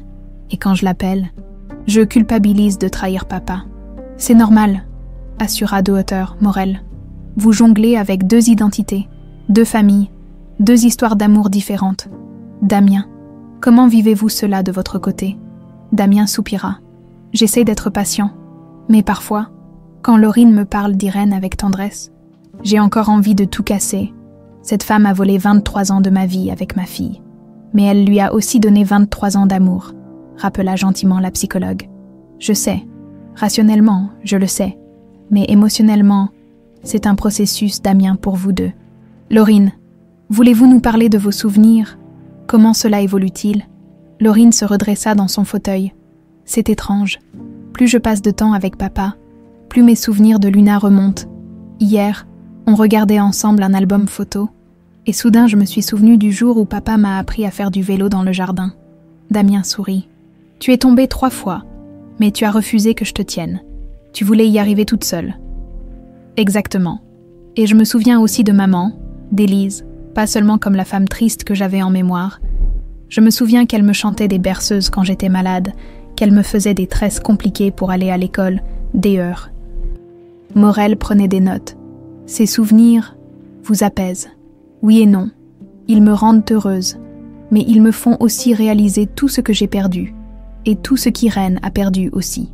Comment ça ? Irène n'a jamais eu d'enfant. Je suis devenue sa raison de vivre. Si on m'avait rendue à papa quand j'étais petite, qu'est-ce qu'elle serait devenue ? Damien fronça les sourcils. Laurine, tu ne peux pas te sentir responsable des choix d'Irène. Je sais, mais je ne peux pas m'empêcher d'y penser, papa. Tu as vécu 23 ans sans moi, mais tu avais ton travail, ta réussite, tes moyens de sublimer ta douleur. Irène n'avait que moi. Justement, c'est malsain. Elle a fait de toi sa bouée de sauvetage. Comme toi tu as fait de ma recherche ta obsession. Le silence qui suivit fut pesant. Dehors, Morel intervint doucement. C'est intéressant, Laurine. Vous arrivez à voir les mécanismes psychologiques des 2 côtés. Oui, et c'est pour ça que je veux essayer quelque chose. Quoi ? Demanda Damien, soudain inquiet. Je veux qu'on dîne ensemble tous les 3, toi, moi et Irène. Laurine, papa, écoute-moi. On ne peut pas continuer à vivre dans des compartiments séparés. Je veux construire un avenir, pas survivre entre 2 passés. Damien se leva et commença à faire les 100 pas. Tu ne te rends pas compte de ce que tu me demandes. Si, je m'en rends compte parfaitement. Mais regarde-nous, regardez-nous. Elle désigna l'espace entre eux. Il y a 3 mois, on ne se connaissait pas. Maintenant, on arrive à se parler, à se comprendre, même à s'aimer. Pourquoi ça ne marcherait pas avec Irène ? Parce que ce n'est pas pareil. C'est exactement pareil. C'est de l'amour blessé, de l'amour compliqué. Mais c'est de l'amour. Cœur Morel observait cet échange avec attention. Damien, qu'est-ce qui vous fait le plus peur dans cette proposition ? Damien s'arrêta de marcher. J'ai peur. J'ai peur de découvrir qu'Irène connaît mieux ma fille que moi. J'ai peur d'être jaloux de leur complicité. J'ai peur de ne pas être à la hauteur. Papa ? Laurine se leva et vint vers lui. Tu sais ce que j'ai découvert ces derniers mois ? Non, que je suis exactement comme toi. Mon besoin obsessionnel de protéger les enfants, ça vient de toi. Ma façon de me plonger dans les livres quand ça va mal, ça vient de toi. Ma tendance à tout vouloir contrôler pour éviter la souffrance, ça vient de toi aussi. Damien la regardait avec surprise. Irène m'a élevée avec amour, mais elle ne m'a pas fabriquée. Mes gènes, mon tempérament, ma sensibilité, tout ça vient de toi et d'Élise. Tu penses vraiment ça. J'en suis sûre. Hier, quand tu t'es énervé contre le serveur qui avait renversé ton café, j'ai reconnu exactement ma réaction quand quelque chose ne va pas comme prévu. On a les mêmes tics, papa, les mêmes réflexes. Damien sourit malgré lui. C'est vrai que tu as cette façon de froncer les sourcils quand tu réfléchis. Exactement comme toi. Tu vois, 23 ans de séparation n'ont pas effacé ça. Doerta Morel intervint. Je pense que Laurine a raison. Cette rencontre à trois pourrait être libératrice pour tout le monde. « Et si ça se passe mal ?» demanda Damien. « Et si ça se passe bien ?» rétorqua Laurine, 2 semaines plus tard, un soir de mars. Damien attendait dans le salon de son hôtel particulier. Il avait finalement accepté le dîner, à condition qu'il ait lieu chez lui, sur son territoire. Philippe avait préparé un repas simple mais raffiné. La table était dressée dans la petite salle à manger intime, celle où Damien prenait ses repas quotidiens quand il ne recevait pas. La sonnette retentit à 19h précises. Laurine arriva accompagnée d'Irène, qui semblait pétrifiée de nervosité. « Bonsoir Irène », dit Damien avec une politesse froide mais pas hostile. « Bonsoir Damien, merci de m'accueillir chez vous. » Le vouvoiement installait une distance que Laurine trouvait rassurante. Au moins, ils ne commençaient pas par s'entretuer. Le début du repas fut tendu. Ils parlaient météo, actualité, tout sauf l'essentiel. Puis Irène, regardant les meubles anciens et les tableaux, demanda timidement. « Cette maison, Luna y a vécu ?»« Oui, jusqu'à ses 4 ans. Elle est magnifique. Luna devait être heureuse ici. Pas toujours, admit Damien. Vous aviez raison sur certaines choses, Élise et moi. Nous n'étions pas des parents parfaits. » Irène leva les yeux, surprise de cette concession. « Mais nous l'aimions, » ajouta-t-il fermement. « Je sais, je l'ai toujours su, c'est pour ça que j'ai eu si honte de ce que j'avais fait. » Laurine intervint doucement. « Irène, raconte à papa comment j'étais petite, vraiment. » Irène sembla se détendre légèrement. Elle était lumineuse, curieuse de tout. Elle posait 1000 questions par jour. Pourquoi les nuages bougent? Pourquoi les oiseaux volent? Pourquoi les gens pleurent? Damien sourit malgré lui. Elle était déjà comme ça avant. Vraiment. Oh oui, le dimanche matin, elle venait dans notre lit avec une pile de livres, et elle voulait qu'on lui explique tout. Élise et moi. On était épuisés, mais elle était infatigable. Elle a gardé cette soif d'apprendre. À 12 ans, elle lisait déjà des romans pour adultes. À 15 ans, elle donnait des cours de soutien aux enfants du quartier. Bénévolement, toujours, elle disait « L'argent, c'est pas important. Ce qui compte, c'est d'aider. » Damien regarda sa fille avec fierté. « Ça, c'est tout toi. » La soirée se déroula ainsi. Chacun racontant son bout de l'histoire de Laurine, Luna. Damien découvrait les années qu'il avait manquées. Irène apprenait enfin qui était vraiment la petite fille qu'elle avait emmenée, vers 22h. Alors qu'ils prenèrent le café, Irène sortit une enveloppe de son sac. « Damien, j'ai quelque chose pour vous. Qu'est-ce que c'est ? » « Les dessins que Laurine a fait de vous quand elle était petite. » Damien ouvrit l'enveloppe avec des mains tremblantes. Des dizaines de dessins d'enfants s'en échappèrent. Sur tous, un homme grand aux yeux verts tenait la main d'une petite fille. Elle se souvenait de moi. Pas consciemment, mais elle dessinait tout le temps cet homme. Quand je lui demandais qui c'était, elle répondait « C'est mon papa d'avant ». Je lui disais que ses parents étaient morts, mais elle continuait à dessiner. Damien examina chaque dessin, les larmes aux yeux. « Pourquoi vous me donnez ça maintenant ? » « Parce que ces dessins vous appartiennent. Ils l'ont toujours fait. » Laurine regardait ses 2 parents adoptifs partager enfin quelque chose de positif. Pour la première fois depuis des mois, elle entrevoyait la possibilité d'un équilibre. « Je propose quelque chose, » dit-elle soudain. « Et si on arrêtait de se battre contre le passé ? Et si on acceptait simplement que j'ai eu 2 familles qui m'ont aimée chacune à leur façon ?» Damien et Irène la regardèrent. « J'ai 27 ans. Je ne suis plus une enfant qu'on se dispute. Je suis assez grande pour aimer plusieurs personnes sans que ça diminue mon amour pour les autres. »« Tu as raison, » murmura Damien. « Oui, » acquiesça Irène. « Tu as raison, ma chérie. » Quand Irène repartit ce soir-là, elle serra la main de Damien. « Merci, » dit-elle simplement. « Merci à vous aussi, pour l'avoir rendue heureuse. » Ce n'était pas encore du pardon, mais c'était un début. Le printemps avait apporté une paix relative dans la nouvelle vie de Laurine. Elle avait trouvé un équilibre fragile entre ces 2 familles, voyant Damien plusieurs fois par semaine et rendant visite à Irène tous les dimanches. Mais un matin d'avril, cet équilibre fut brutalement remis en question. Jean-Claude Moreau appela Damien à 8h du matin, la voix tendue. « Damien, il faut qu'on se voie, immédiatement. »« Qu'est-ce qui se passe ?» Monique Baralvasseur, elle sait. 1 heure plus tard, dans le bureau de Jean-Claude. « Damien découvrait l'ampleur du problème. L'ex-directrice de la crèche avait mené sa propre enquête et découvert la véritable identité de Laurine. Elle m'a contacté hier soir, expliqua Jean-Claude, en montrant un enregistrement sur son téléphone. Écoutez ça. La voix de Monique résonna dans la pièce, suintante de satisfaction malveillante. Monsieur Moreau, je sais que vous travaillez pour Damien Chevalier-Beaumont. J'ai des informations très intéressantes sur sa précieuse fille retrouvée. Dites-lui que s'il veut éviter un scandale médiatique, il ferait mieux de me recevoir et qu'il apporte son chéquier. Cette garce veut de l'argent, gronda Damien. Ce n'est pas tout. J'ai creusé son passé depuis votre dernière rencontre, Damien. Cette femme a détourné des fonds de la crèche pendant des années, subventions publiques, dons privés, tout y est passé, et ce n'est que la partie émergée de l'iceberg. Jean-Claude étala plusieurs dossiers sur son bureau. Maltraitance psychologique sur les enfants, harcèlement du personnel, falsification de documents administratifs. Monique Barral-Vasseur est une délinquante en série. Pourquoi n'a-t-elle jamais été inquiétée? Parce qu'elle savait couvrir ses traces et intimider ses victimes.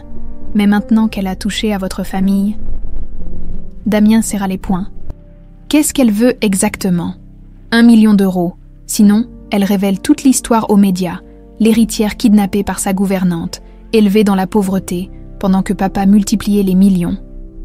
Elle n'oserait pas. Détrompez-vous. J'ai vérifié. Elle a déjà contacté 3 journalistes.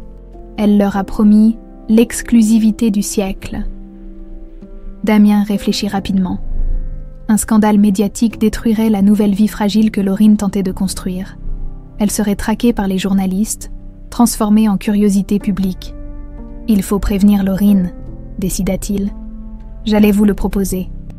Mais d'abord, laissez-moi terminer mes recherches sur Monique. J'ai l'impression qu'on peut retourner la situation. Quand Damien raconta la situation à Laurine, elle pâlit mais ne s'effondra pas. Cette femme ne s'arrêtera jamais, n'est-ce pas? Pas tant qu'elle pensera pouvoir en tirer profit. Alors il faut l'arrêter. Définitivement. Laurine, je ne veux pas que tu t'impliques dans... Papa. Elle l'interrompit fermement. Cette femme a détruit ma carrière par jalousie. Elle essaie maintenant de détruire notre famille par cupidité. Je ne la laisserai pas faire. Qu'est-ce que tu proposes? On va la voir. Ensemble. Et on va lui proposer un marché qu'elle ne pourra pas refuser. Le lendemain, Monique les reçut dans son appartement miteux de Villeurbanne avec un sourire triomphant. Elle avait visiblement soigné son apparence pour l'occasion, mais sa vulgarité naturelle transparaissait malgré tout. « Monsieur Chevalier-Beaumont, quel honneur! Et la petite Laurine, ou devrais-je dire Luna? Madame Vasseur, répondit froidement Damien. Appelez-moi Monique, après tout, nous allons devenir associés. Elle les invita à s'asseoir dans son salon encombré de bibelots bon marché, sur la table basse. Elle avait ostensiblement disposé des articles de journaux sur l'Empire Chevalier-Beaumont. Alors, vous avez réfléchi à ma proposition. 1 million d'euros, c'est bien ça, demanda Damien. C'est un prix très raisonnable pour acheter votre tranquillité. Imaginez les gros titres. Le milliardaire retrouve sa fille après 23 ans de mensonges. Les journalistes vont adorer cette histoire. Laurine prit la parole, sa voix glaciale. Monique, vous nous sous-estimez. Comment ça, ma petite? Vous croyez vraiment qu'on va se laisser faire par une femme qui a passé sa vie à voler et à maltraiter des enfants? Le sourire de Monique vacilla légèrement. Je ne vois pas de quoi vous parlez. Damien sortit une chemise de son attaché-case et l'ouvrit devant elle. Détournement de fonds publics, 247 000 euros sur 5 ans, fausses factures, subventions détournées, dons privés volatilisés. Vous n'avez aucune preuve. Détrompez-vous. Laurine posa une clé USB sur la table. Toute votre comptabilité parallèle, copiée depuis votre propre ordinateur. C'est impossible. Mon ordinateur est protégé. Par le mot de passe, Monique, 1972. Vraiment très sécurisé. Ironisa Damien. Monique commençait à paniquer. Vous n'avez pas le droit, c'est de l'intrusion. Comme le chantage. Madame Vasseur, mais contrairement à vous, nous avons de bons avocats. Laurine se pencha vers elle. Vous voulez savoir ce qu'on a découvert d'autre? Vos méthodes avec les enfants, les témoignages de vos anciennes collègues, les parents qui n'ont jamais osé porter plainte par peur de représailles. Vous mentez, Marie Dubois, Sophie Laurent, Christine Moreau, énuméra Damien. 3 anciennes employées prêtes à témoigner de vos humiliations répétées, et ce n'est qu'un début. Monique se leva, livide. Qu'est-ce que vous voulez? Justice, répondit simplement Laurine. Pour moi, pour les enfants que vous avez maltraités, pour toutes les personnes que vous avez brisées, vous allez porter plainte. C'est déjà fait, annonça Damien. Hier matin, pour chantage, détournement de fonds publics et abus de confiance. Non, vous ne pouvez pas. J'ai des preuves contre vous aussi. Quelles preuves ? Demanda calmement Laurine. Que j'ai été enlevée, que mon père m'a cherchée pendant 23 ans, que nous nous sommes retrouvés. En quoi est-ce scandaleux ? Les gens vont dire que votre père était un mauvais père, que c'est sa faute si vous avez été enlevé. Peut-être, et alors, nous assumons notre histoire. Avec ses parts d'ombre et de lumière, contrairement à vous, nous n'avons rien à cacher. Damien se leva. Madame Vasseur, vous avez le choix. Soit vous disparaissez de nos vies définitivement et nous nous contenterons des charges déjà déposées, soit vous continuez à nous harceler et je déploie tous mes moyens pour faire de votre existence un enfer judiciaire. Vous me menacez. Je vous informe. Nuance. Monique s'effondra dans son fauteuil. 20 ans de combines illégales la rattrapèrent d'un coup. Combien d'années de prison je risque ? Avec votre casier et la récidive, entre 5 et 10 ans, répondit Jean-Claude, qui venait d'entrer discrètement. Ah, j'oubliais. Nous avons aussi retrouvé la trace des fonds détournés à la crèche de Marseille, où vous travailliez avant Lyon. Les enquêteurs de là-bas sont très intéressés. Non, c'est un cauchemar. Laurine se pencha vers elle une dernière fois. Monique, vous m'avez détruite par jalousie. Vous pensiez que les enfants m'aimaient parce que j'étais jeune et belle ? Vous vous trompiez ? Ils m'aimaient parce que je les respectais, parce que je ne les considérais pas comme des numéros dans un registre. Je ne voulais pas. Si vous vouliez, vous avez détruit ma carrière avec préméditation. Vous avez essayé de détruire ma famille par cupidité. Maintenant, c'est votre tour de payer. Elles sortirent de l'appartement, laissant Monique effondrée derrière elle, sur le trottoir. Jean-Claude les attendait avec un sourire satisfait. Les flics seront là dans 1 heure. Elle a tenté de s'enfuir 3 fois au téléphone pendant que vous discutiez. Mes hommes l'ont interceptée chaque fois. C'est fini, demanda Laurine. Pour elle, oui. Elle va passer les prochaines années à réfléchir à ses actes derrière les barreaux. Damien prit sa fille dans ses bras. Tu as été formidable, courageuse et intelligente. J'ai appris de toi, et d'Irène aussi. D'ailleurs, elle m'a toujours dit qu'il fallait se battre pour protéger les faibles. 3 semaines plus tard, Monique Barral-Vasseur était officiellement inculpée et écrouée. L'enquête révéla l'ampleur de ses malversations. Près de 400 000 € détournés au total, des dizaines de victimes parmi les enfants et le personnel éducatif. Laurine, elle, recevait des excuses officielles de l'inspection académique et des propositions d'embauche de plusieurs établissements prestigieux. Sa réputation était lavée, sa carrière relancée. « Tu vois ?» dit Damien ce soir-là, alors qu'ils regardèrent le journal télévisé qui relatait l'arrestation de Monique. La vérité finit toujours par triompher. Parfois, elle a juste besoin d'un petit coup de pouce, sourit Laurine, et d'une fille courageuse qui refuse de se laisser faire. J'ai eu un bon professeur, 2 même en fait. 2. Toi et Irène. Chacun à votre façon. Vous m'avez appris à me battre, cette nuit-là. Pour la première fois depuis des mois, Laurine dormit paisiblement. Les fantômes du passé étaient enfin exorcisés. 2 ans plus tard, septembre 2026, le parc Tête d'Or resplendissait sous le soleil d'automne lyonnais, à l'emplacement exact où Luna Chevalier-Beaumont avait joué pour la dernière fois avant sa disparition.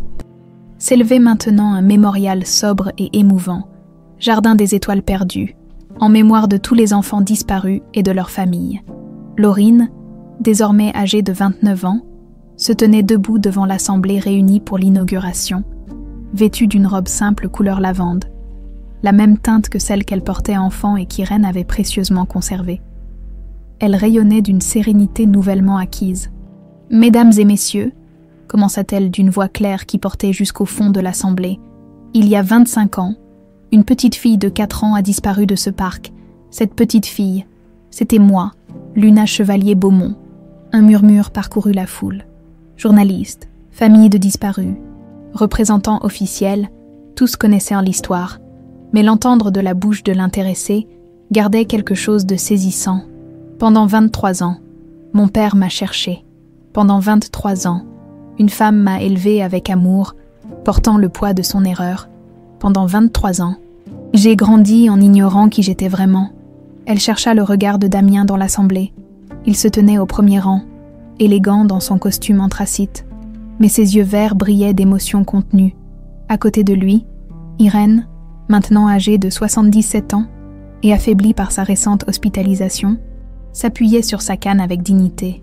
Aujourd'hui, nous inaugurons ce mémorial, non pas pour célébrer la douleur, mais pour honorer l'espoir qui ne s'éteint jamais dans le cœur des parents, l'espoir qui guide les familles brisées vers la reconstruction. Laurine se dirigea vers le monument principal, une sculpture en bronze représentant des mains ouvertes vers le ciel, d'où s'échappèrent des étoiles stylisées. À la base, une plaque portait l'inscription « Fondation Luna Laurine pour les familles séparées ». Cette fondation, créée conjointement par mon père et moi, a déjà permis de retrouver 17 enfants disparus en 2 ans.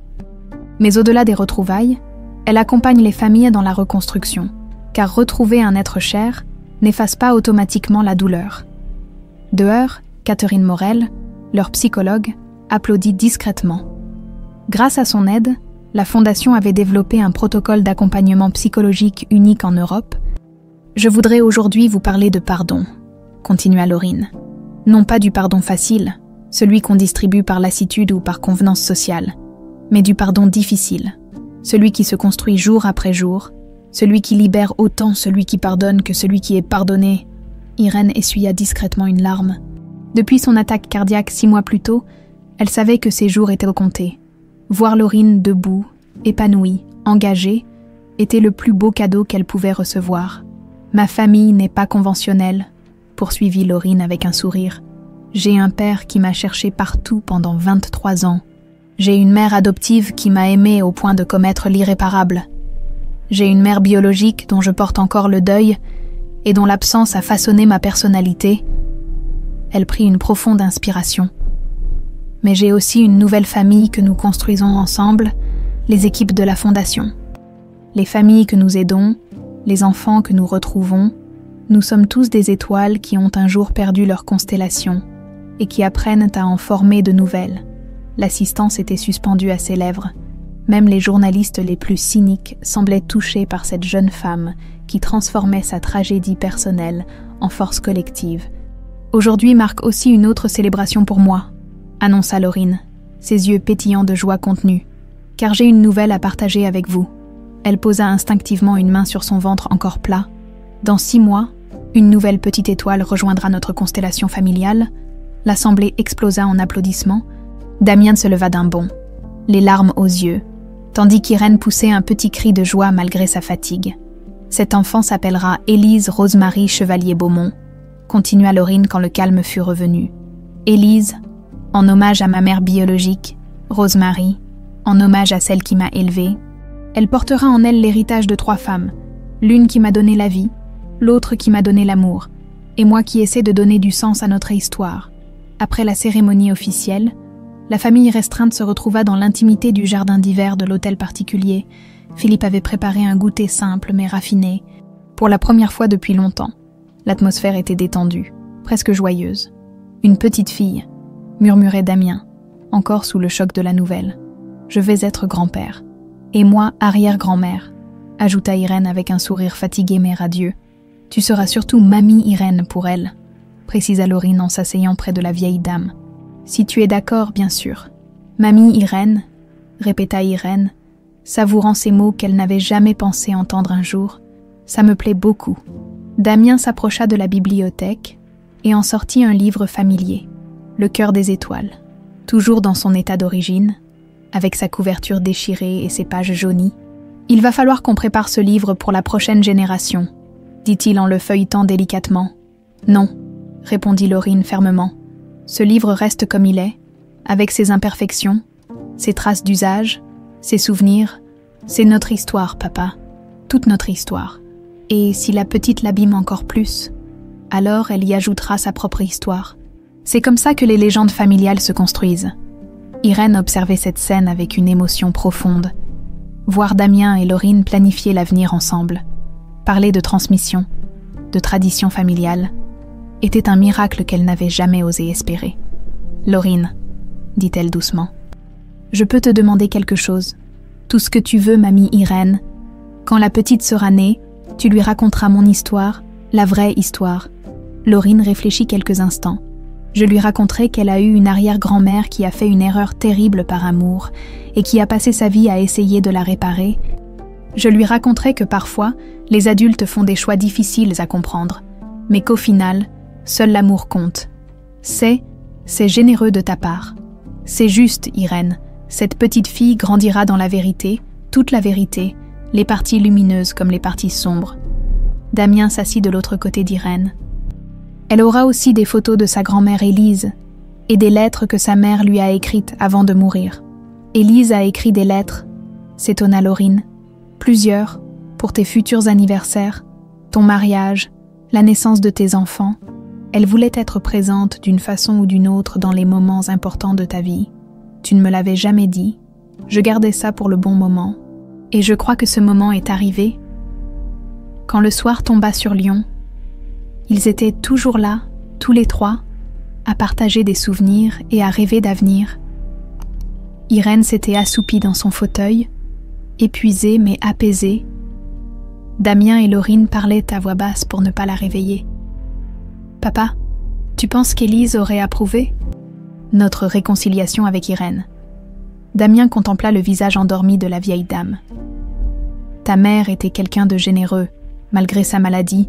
Je pense qu'elle aurait compris que l'amour peut prendre des formes imparfaites. Et toi, tu es en paix maintenant. » « Oui, pour la première fois depuis 25 ans. Je suis en paix, j'ai retrouvé ma fille, je vais être grand-père, et j'ai appris que la famille ne se résume pas au lien du sang. » Laurine posa sa tête sur l'épaule de son père. « Tu sais ce qui me rend le plus heureuse ? Non, c'est de savoir que notre histoire ne finit pas, qu'elle continue avec la petite Élise. Puis avec ses enfants à elle, que le cœur des étoiles sera lu pendant encore des générations, et que chaque génération y ajoutera sa propre magie, dans le silence de la bibliothèque, entourés des livres et des souvenirs, un père et sa fille retrouvés savouraient cette plénitude si longtemps espérée. Dehors, les vraies étoiles commençaient à scintiller dans le ciel lyonnais, témoins silencieux d'un amour qui avait traversé 25 ans de séparation pour renaître plus fort que jamais. L'histoire de Luna était terminée, celle de Laurine, épouse, future mère et gardienne de la mémoire familiale, ne faisait que commencer.